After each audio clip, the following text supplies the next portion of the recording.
Nazi शब्द सुनते ही दिमाग में एक लाल बत्ती जलती है। जर्मनी, खौफ, लाखों लोगों की हत्या, डर ऐसा कि आज तक नाज़ी शब्द से जुड़ी हर चीज से लोग नफरत करते हैं। एक समय था जब खौफ खाते थे। जर्मनी द्वितीय विश्व युद्ध के समय डर का पर्याय बन गया था, लेकिन कुछ चीजें ऐसी भी थीं जिन्होंने जर्मन सेना की नाक में दम कर दिया था। कुछ लोग जिन्होंने अपनी जान देकर इतिहास में खुद को शामिल कर लिया। कुछ ऐसे लोग जिनकी याद इतिहास को अब आ रही है वर्तमान में। इन्हीं में से एक नाम है नूर इनायत खान का। टीपू सुल्तान के खानदान की वो लड़की जो ब्रिटेन की तरफ से जासूसी करने सीधे नाजियों के गढ़ चली गई थी। हम क्यों बात कर रहे हैं नूर इनायत खान के बारे में? हम इसलिए बात कर रहे हैं क्योंकि ब्रिटेन के जो 50 पाउंड के नोट होते हैं उन पर तस्वीर लगाने के लिए नाम मांगे गए हैं। जैसे नोट पर तस्वीर होती है, हमारे यहाँ के नोटों पर गांधी जी की तस्वीर है, वैसे ही ब्रिटेन के जो 50 पाउंड के नोट हैं उन पर किसकी तस्वीर लगाई जाए इसके लिए नाम मांगे गए हैं। उनमें से नूर इनायत खान के नाम पर सबसे ज्यादा चर्चा हो रही है। ब्रिटेन के कानून के मुताबिक किसी भी जीवित आदमी या व्यक्ति की तस्वीर नोटों पर नहीं लगाई जा सकती, सिवाय क्वीन एलिजाबेथ के जो इस वक्त वहां की महारानी है। कौन थी नूर इनायत खान? इनायत खान सूफी गायक, भारतीय मुस्लिम घराने की पैदाइश। उनकी मां सीधे टीपू सुल्तान के खानदान से जुड़ी हुई थी, ओरा रे बेकर। शादी के बाद पीरानी अमीना बेगम। इन दोनों के 4 बच्चे, विलायत, हिदायत, इनायत और खैरुन्निसा। इनायत खान ने अपने बच्चों को गांधी के अहिंसा के सिद्धांतों और सूफी संगीत की रौ में बहाकर पाला पोसा। पहला विश्व युद्ध जब शुरू हुआ उसके पहले ही ये लोग रशिया से लंदन आ गए। वहां से फिर पेरिस के पास एक छोटे से गांव में बस गए। इनायत शांत, शर्मीली और पढ़ाकू थी। 25 साल की उम्र में जातक कथाओं का एक कलेक्शन भी छपा था उनका, बुद्धिस्ट जातक कथाओं से प्रेरित। जब दूसरा विश्व युद्ध शुरू हुआ, जर्मनी के कंट्रोल में पेरिस भी आ गया। वहां से इनायत और उसके परिवार को भागकर लंदन में वापस शरण लेनी पड़ी।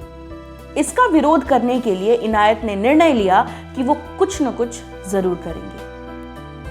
1940 में विमेंस ऑक्सिलरी एयरफोर्स ज्वाइन किया इनायत ने। वहां पर वो वायरलेस ऑपरेटर बनी। ऑपरेटर्स महत्वपूर्ण जानकारी को मॉर्स कोड में बाहर भेजते थे, ऐसे कि किसी को पता न चल पाए।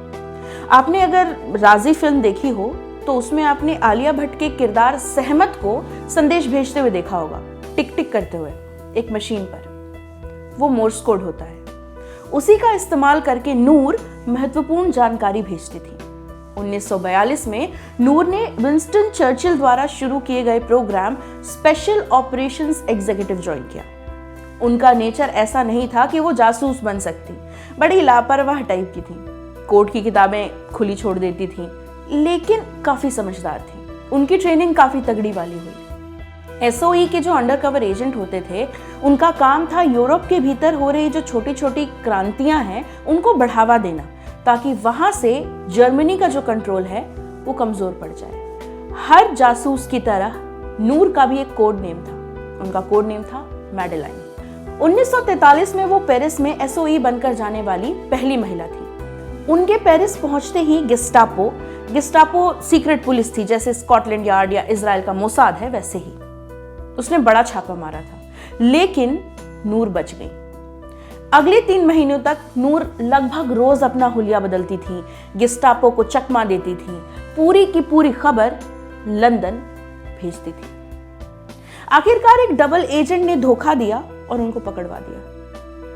लेकिन जिस नेटवर्क में जासूस महीने भर मुश्किल से बच पाते थे, उस नेटवर्क में नूर 3 महीने बच गई थी। जब उन्हें पकड़ा गया तब भी उन्होंने बचकर भाग निकलने की पूरी कोशिश की।